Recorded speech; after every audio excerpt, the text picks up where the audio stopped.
Okay, moving on. So we're going to be solving absolute value equations and inequalities. So yeah, equations and inequalities involving absolute value. And so this might be a good time for me to remind you of what is absolute value. So I'm hoping you know what this is, but if not, right, so this is the absolute value of x. That's the way it's written. And the definition is a piecewise defined function. We did this a while ago, right? So this is just equal to x if x is non-negative, if x is greater than or equal to 0, and it's minus x if x is less than 0. Okay? So as a practical matter, you probably know what this is, right? If you take the absolute value of 7, well, 7 is positive, so that's just x, which is 7.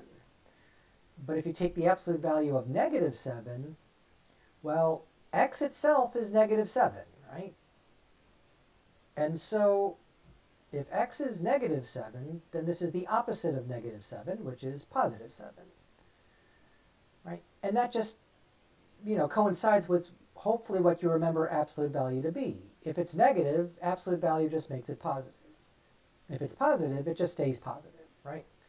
So these are all examples that you know already, or at least you should know, right? So that's what absolute value is.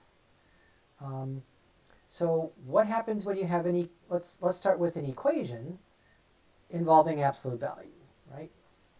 So look at an example, and I'm going to make this about as easy as it gets. So example 1, suppose we want to solve the equation, the absolute value of x equals 5. So what could the solutions be here? Yeah, don't think too hard, right? It should be obvious, right? If I take the absolute value of 5, I get 5. So my x had better be equal to 5, right? However, you know that if you stick a negative in here, I got to make it a little bit bigger, right? Oops, sorry. That's 5. Okay, is that okay? Negative 5? If I take the absolute value of negative 5, I still get 5. So that means there's actually two solutions here, x equals 5 and negative 5. Okay? So I think you get the idea here. If you're solving, let's say, the absolute value of, and it doesn't have to be x, let's say it's a y, right? It's just equal to some number, then you just split this into two separate equations. Y is equal to n, or y is equal to negative n. Or let's put the negative on the left here. Yeah, let's try that again. So y is either negative n or positive n. Okay, so that's the basic procedure. When you're solving an equation with absolute value, you want to isolate the absolute value, and then whatever numbers on the right will be either positive or negative. Make sense? Right, so this will allow us to solve trickier problems. So suppose we want to solve, let's say, the absolute value of 3x minus 13 is equal to 12. Okay, so you can see why I used y here, right? Think of everything inside the absolute value as the y, right? So y is just 3x minus 13. Okay, and my n is just this number 12, right? So according to this procedure, all we have to do is split this up into two separate equations. Sorry about that. One will just be 3x minus 13, but that's going to equal negative 12. And then the other one will be 3x minus 13 equals positive 12. And you just solve each one separately, right? So adding 13 to both sides gives you 3x equals 1. And then divide by 3, you get x equals 1/3. Right, so nothing wrong with getting a fraction as an answer. What about the other one? So if you add 13 to both sides here, you get 3x equals 25. right? And then when you divide by 3, you get, well, 25 over 3. I think 8 1/3. So, right, so two perfectly good solutions here. You should go back and check them both. 1 over 3 and 25 over 3. Right. Incidentally, if you do this on Connect Math, I have a feeling they're going to ask for the solution set. What does that mean? It's a set of numbers, right? So this denotes a set. And so what numbers go in the set? Well, just the 1/3 and the 25 over 3. So Connect Math might be a little picky in that they might want the answer like this. Personally, I'm not that picky. Either way is fine. So just, just be aware of Connect Math's peculiarities in how they want the answer. Right. On the other hand, right, if this is a test and the computer marks it wrong because you didn't put these little braces around it, but you had this, no problem. I'll fix it. I'll give you the credit for that. I do that anyway, right? All right. Yeah. Let's do another one. So I'll scroll down and just pop up another one. Okay. Solve the equation 2 plus the absolute value of 3x minus 7 equals 19. Okay. And if you remember, the basic procedure is you have your absolute value on the left and you have your number on the right, right? Unfortunately, n is not 19 here. Okay? They're trying to trick you a little bit. Notice that the left side is only the absolute value. This 2 here is not part of the absolute value, which means it doesn't belong on the left. We have to subtract it from both sides, right? We're isolating the absolute value of 3x minus 7 equals 19 minus 2, which is 17. Okay, so you have to do that first to put it in this form up here, right? In other words, this looks like the absolute value of y equals n, right? Where n in this case is 17, and the y in this case is 3x minus 7. So nothing else on the left other than the absolute value. Right. Now we can split this into the two separate equations. The 3x minus 7 is negative 17, and the 3x minus 7 is positive 17. And you just solve them separately, right? So on the one on the left, we'll have to add 7 to both sides, and we get 3x equals negative 10. Divide by 3. So x equals negative 10 over 3. Okay, and the one on the right, if we add 7 to both sides, we get 3x equals 17 plus 7, 24. 24 divided by 3 is 8. So, yep, the solution set, and let me write it as the solution set. Yeah, so running out of space. So solution set is the set of numbers negative 10 over 3 and 8. Although order doesn't matter here, just as long as you have those two numbers. Again, as long as you have them both, that's all that matters, right? Okay. I don't know. Should I do one more? Yeah, okay. I'll do one more. Okay, there's another reasonable problem. The absolute value of 6 minus 5x and then minus 3 equals 16. Okay, so remember, right, we have to isolate the absolute value here, so this negative 3 doesn't belong here. Let's add that to both sides first, right? So we're left with an absolute value 6 minus 5x, and that equals 16 plus 3 is 19. That looks like a 9, right? 19. Okay, right, now we can split them up, right? 6 minus 5x equals negative 19, or 6 minus 5x, 6 minus 5x equals positive 19. So subtract the 6 from both sides and you get negative 5x, equals negative 25. Divide by negative 5. And I think we get positive 5, right? So x is positive 5. That's one answer. And the other one, if you subtract 6 from both sides, you get negative 5x. It's supposed to be 5. And then 19 minus 6 is 13, right? So divide by negative 5. And as usual, we get a fraction here, so negative 13/5. Or if you prefer decimals, right, this is negative 2.6, I believe. So again, I'm not picky, but going by what Connect Math probably wants, the solution set is the set of 5 and negative 13 over 5. And I assume that Connect Math is okay with decimals.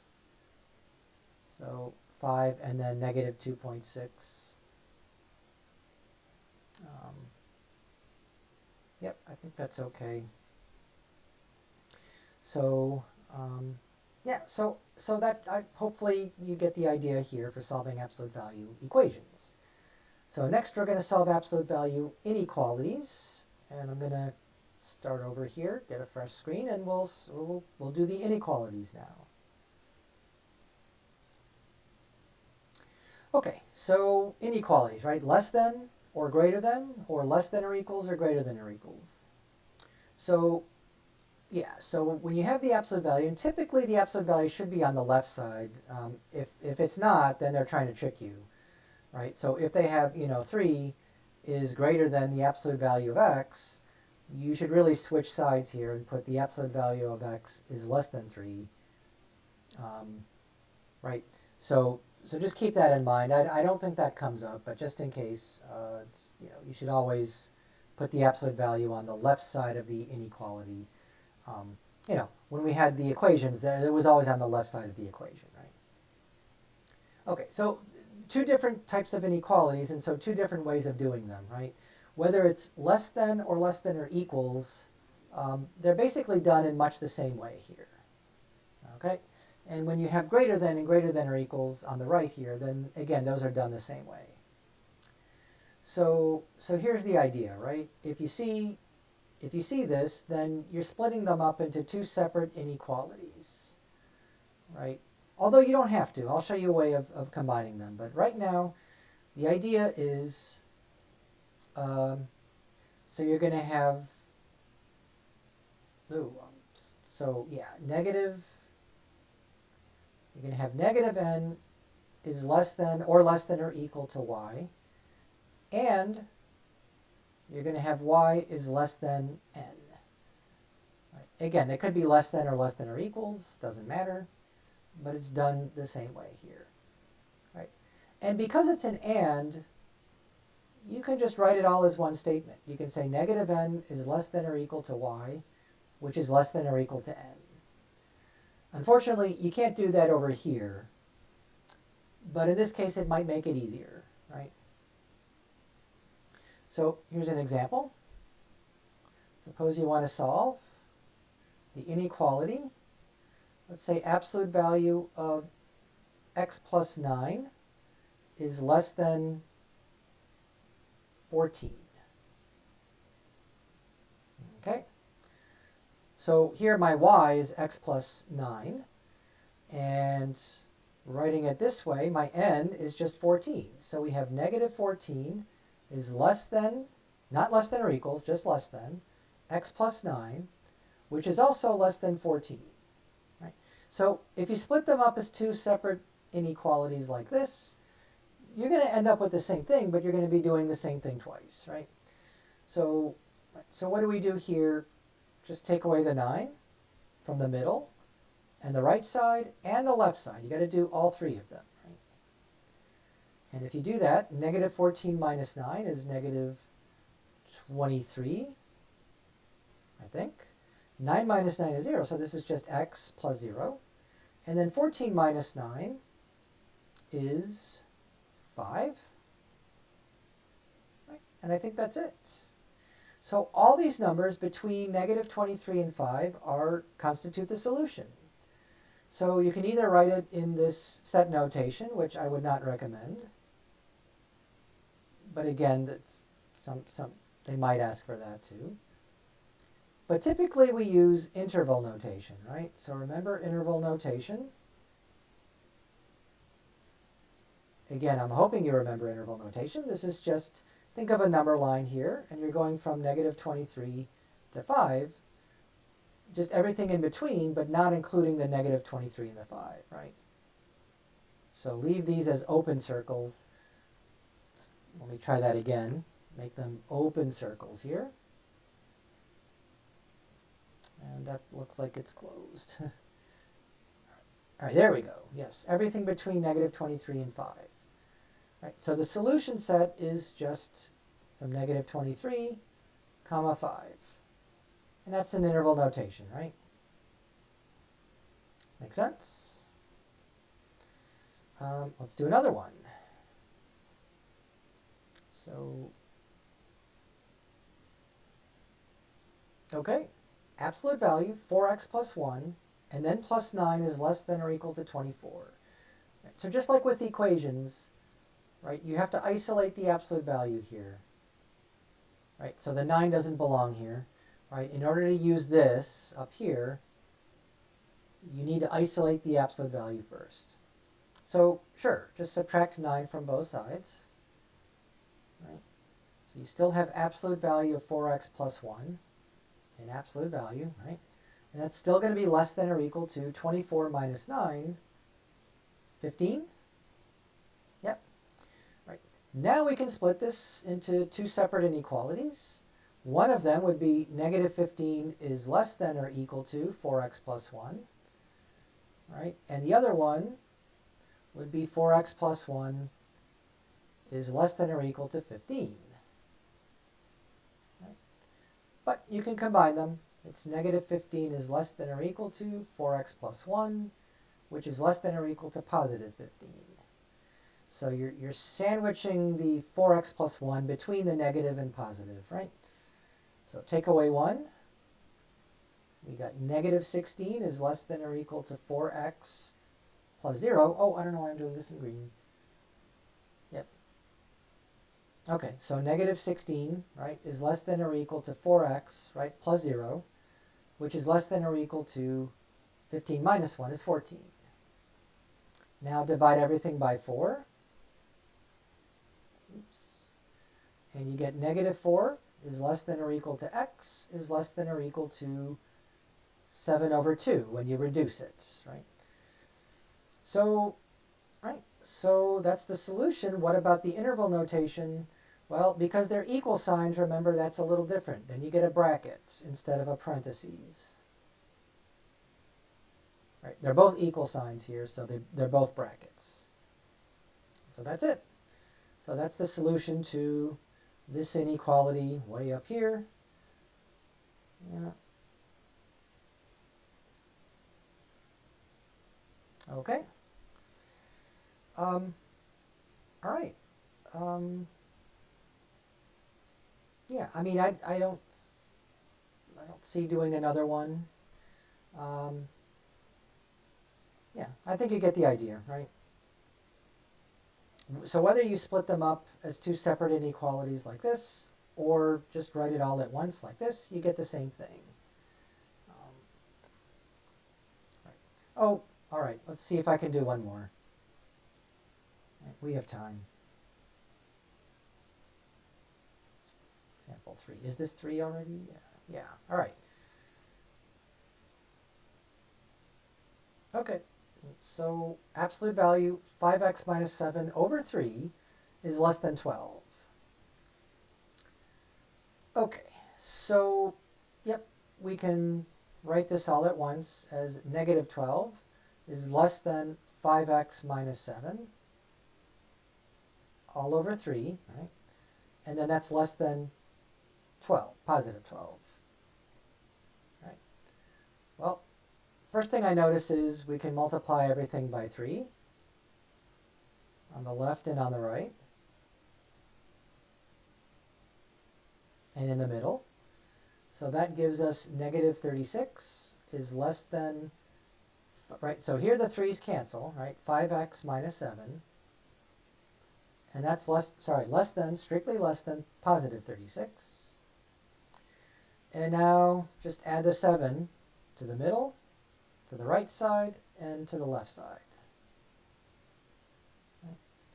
So negative 36 plus 7 is negative 29. It's supposed to be 5x, right? And then negative 7 plus 7 is 0, right? And then 36 plus 7, 43.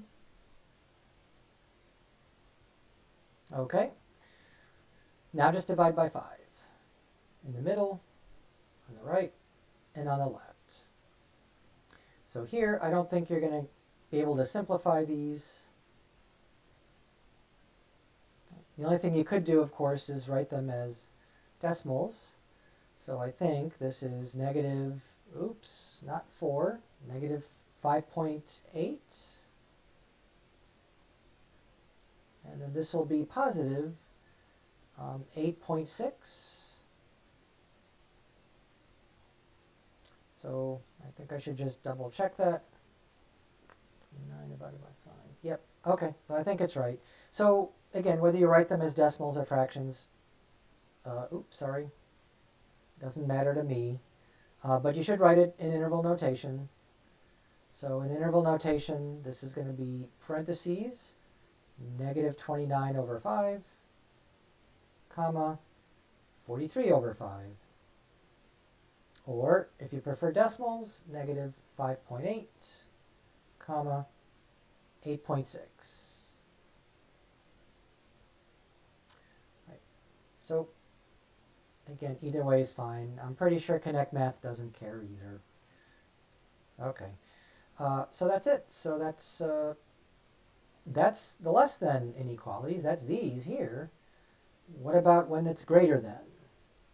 So unfortunately, there you have to split them up, right? So you can't combine them into one. So you're just going to get y is greater than n, or greater than or equal to, either one. Or, and that's why you can't combine them. It's an or, not an and. Y is going to be less than or equal to negative n. So you cannot combine these like we did over here, right? Doesn't work. Don't even try it, right? You're going to get nonsense, right? If you try to combine them, what would it be? Negative n is greater than or equal to y, which is greater than or equal to n. Or you can write it the other way. N is less than or equal to y is less than or equal to negative n. Either way, this is nonsense. Doesn't make any sense to do this, right? So think about a number. Let's say n is 5 here. Right.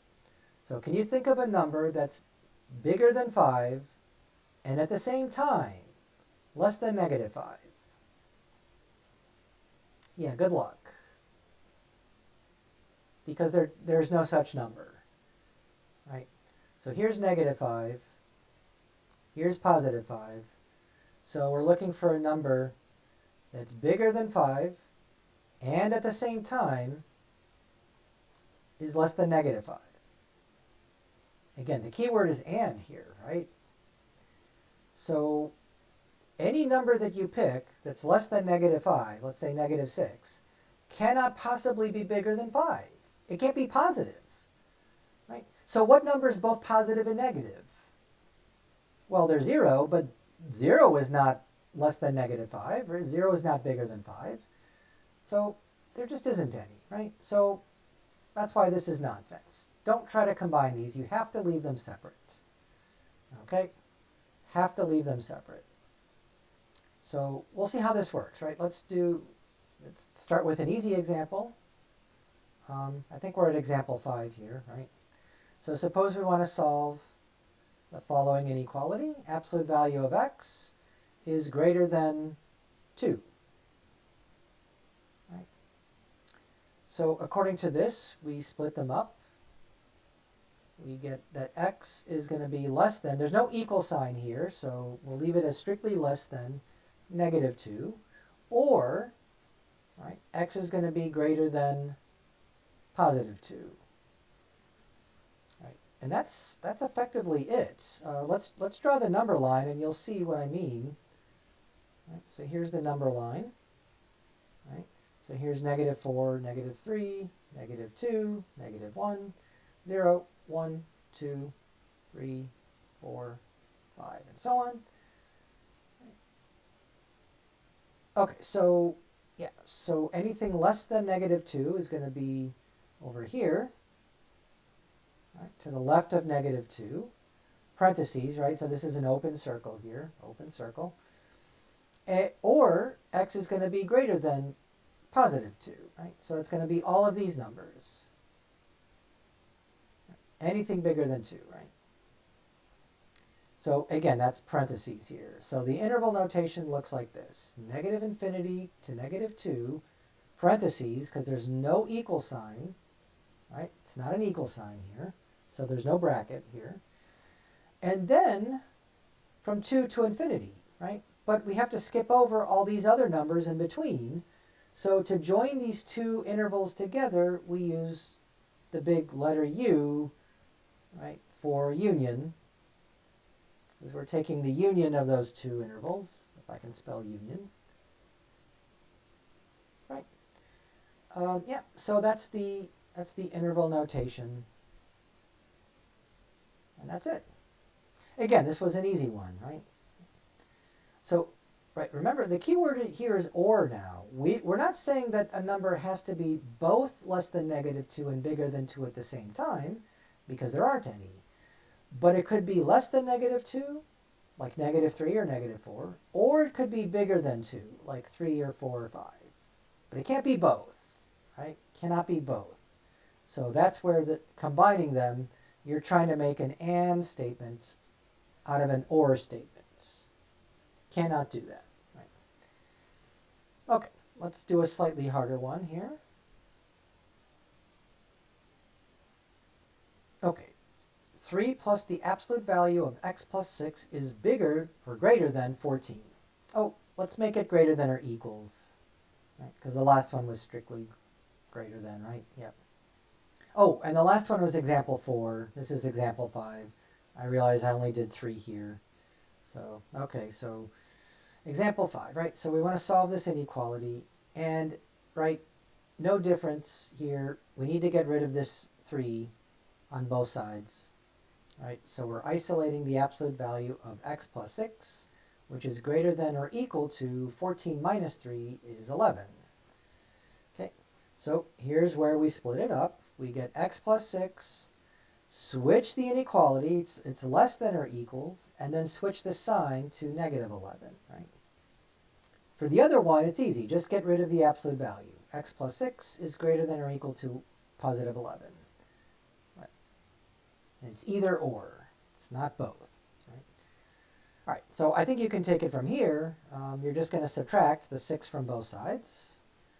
Right? So that gives you x is less than or equal to negative 17, or, well, subtract the 6 from both sides again, and 11 minus 6 is 5. So this will be x is greater than or equal to positive 5. Right? And if you have to draw the number line, go right ahead. It's not required, but here's the negative 17. We want to start there, and then everything less than that. And if this is 5 here, we want to start here and go to the right. Right? The arrow's pointing this way, bigger than 5, right? And over here, the arrow is pointing this way to the left of negative 17. So for the interval notation, you're going from minus infinity to negative 17. Bracket, that's because of the equal sign, right? Union, and then another bracket for the 5, and then to positive infinity. Remember, infinity is not a number. It never gets a bracket. So that's the answer for this problem here. Make sense? I hope this helps a little. And I guess we'll do another one. Okay, so I think this one's a little tricky, but it's the same idea, same principle, right? You want to isolate the absolute value on the left side. So we're going to subtract the 4 from both sides. The 4 should go on the other side, right? But notice this negative sign doesn't go anywhere, right? You still have 0 minus the absolute value of 2x minus 1, which is bigger than negative 9. Okay. Now, how do I get rid of this negative? Well, I can multiply or divide by negative 1, right? But you got to do it on both sides. So this is going to be a problem, right? So if you have the absolute value of 2x minus 1 is greater than 9, then you got it wrong. Because anytime you multiply or divide by a negative number for an inequality, this has to switch, right? So this is not going to be greater than 9. This has to be less than 9. Okay. So when you multiply by a negative, always flip the inequality around. At this point, though, we know how to solve this. This is like one of these over here, right? So don't get confused. It's not greater than anymore. It's less than. So you have negative 9 is less than 2x minus 1, which is less than 9. You can combine them all in 1, right? And then just add 1 to both sides and the middle. And I think that gives us negative 8. Oh, I should be using green for some reason, yeah. So on the left you get negative 8, which is less than 2x plus 0, which is less than 9 plus 1, which is 10. Now just divide by 2. Okay, so we're going to get negative 4 is less than x, which is less than positive 5. Or in interval notation, parentheses, negative 4, comma, positive 5. Okay, so in disguise, even though this was a greater than originally, because of this minus sign in front, yep, that flips the inequality. Right? Why does it flip the inequality? If you're wondering that, just come up with an example. Right? Suppose we have, well, let's see. You know that 1, or let's do negative 1. You know that that's less than 3, right? Look at a number line, right? Here's negative 1, 0, 1, 2, 3, 4, 5, and so on. And then you have negative 2, negative 3, negative 4. So which one's bigger, right? The one on the right is always bigger. So the 3 is on the right, the negative 1 is on the left, right? So that tells me that 3 is bigger than negative 1, or negative 1 is less than 3. Right? So if I say 3 is bigger than negative 1, that's saying the same thing. Right? Okay. Well, now I'm going to do something tricky here. I'm going to multiply by negative 1, right? Or divide by negative 1, doesn't matter. But on both sides. Okay? So what happens on the left? Negative 1 times negative 1 is positive 1. What happens on the right? 3 times negative 1 is negative 3. Okay.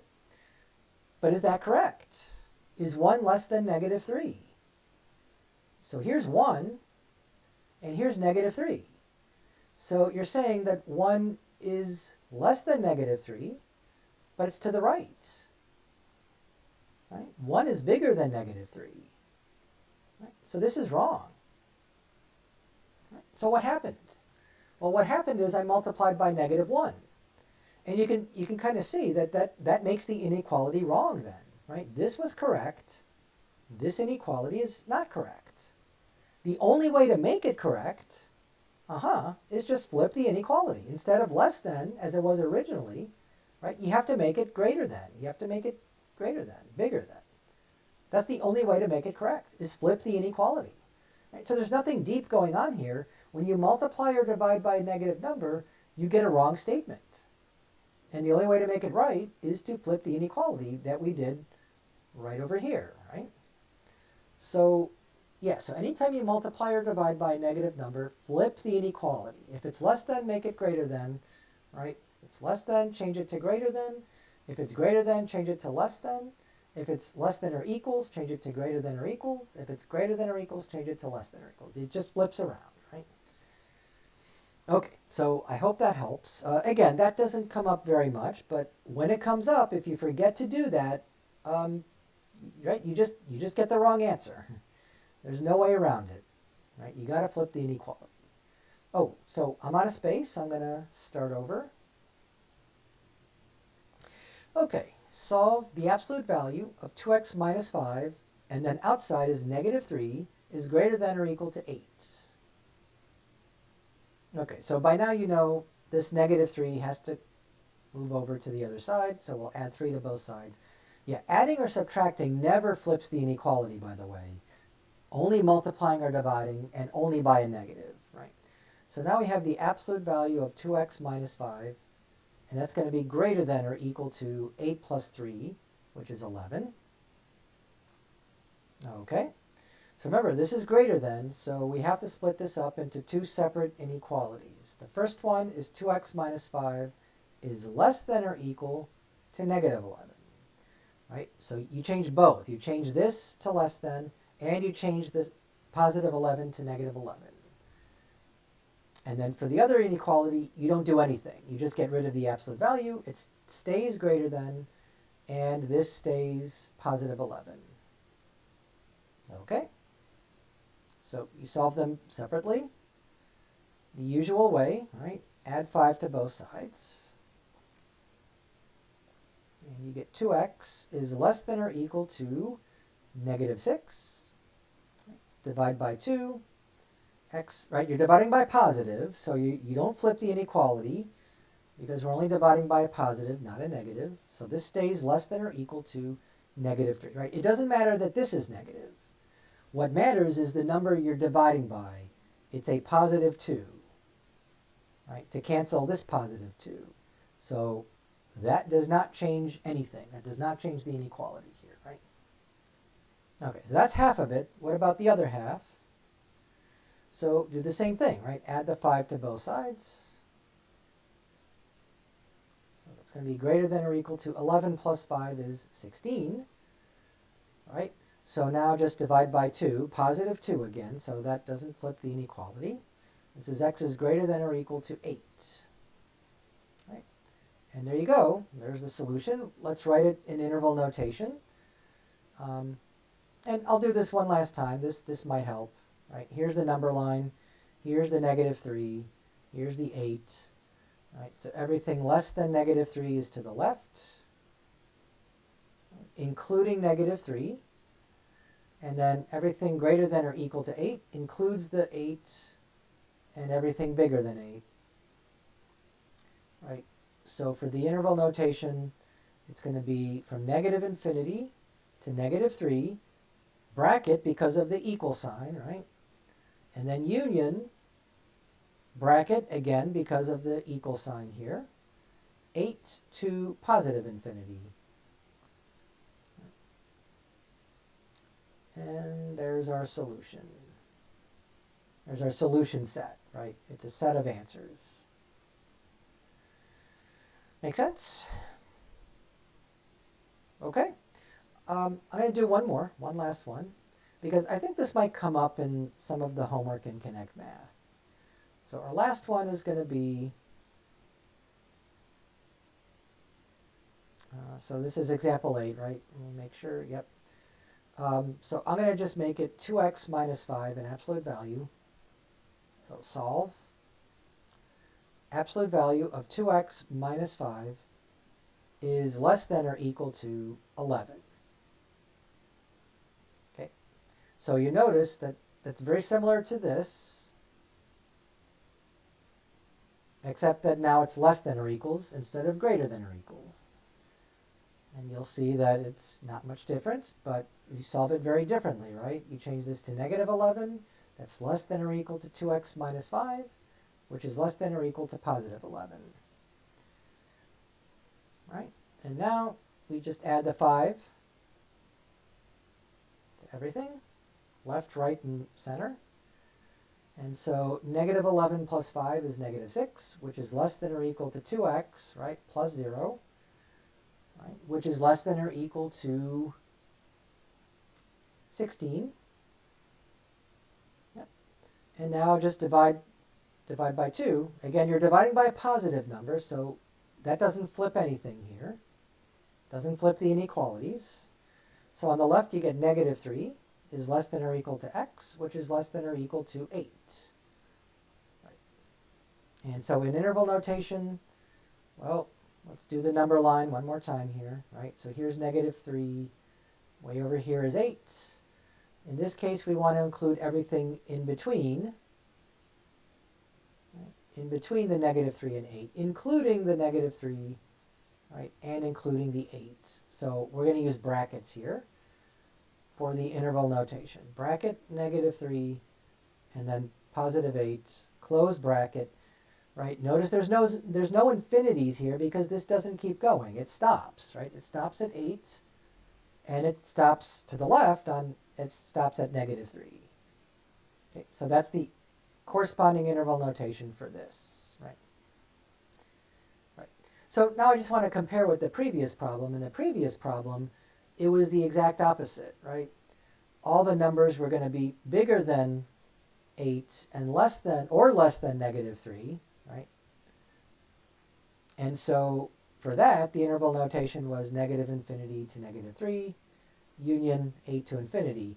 So essentially, just when you have the greater than sign, you want everything outside the interval, right? And when you have less than or equals, you get everything in between. That's all, right? So I hope that helps. And if it doesn't, I'll do one more quick example and show you what I'm talking about here. Right? So we have the absolute value of x is less than, oh, I don't know, 10. And then we have the absolute value of x is greater than 10. Okay? So this one, there's really not much to solve here. Negative 10 is less than x, which is less than 10. So all we're saying is that x is between negative 10 and 10. So for the number line here, here's negative 10, here's positive 10. We only want numbers between those two numbers, right? So that's the interval notation. What about this, right? Here, we're going to have x is less than negative 10, or x is bigger than 10. So now, when we do the interval notation, again, negative 10 over here, positive 10 over here, you can see the complete opposite happens. We want everything less than negative 10, so these numbers, or numbers bigger than 10, these numbers. So no surprise that the interval notation, this is why you need that union symbol, because they're two distinct disjoint intervals. You have to join them together with the union, whereas here there's no union, right? Yeah. Oops, sorry. I hope that helps, right? So that's the solution to this, and this is the solution to that, right? All right, I think I'll leave it at that. So I think we only have one more section to go, and then we'll be done. And then you'll have your test 4, which will include all of this, as well as the systems of equations, and all the logarithm stuff as well.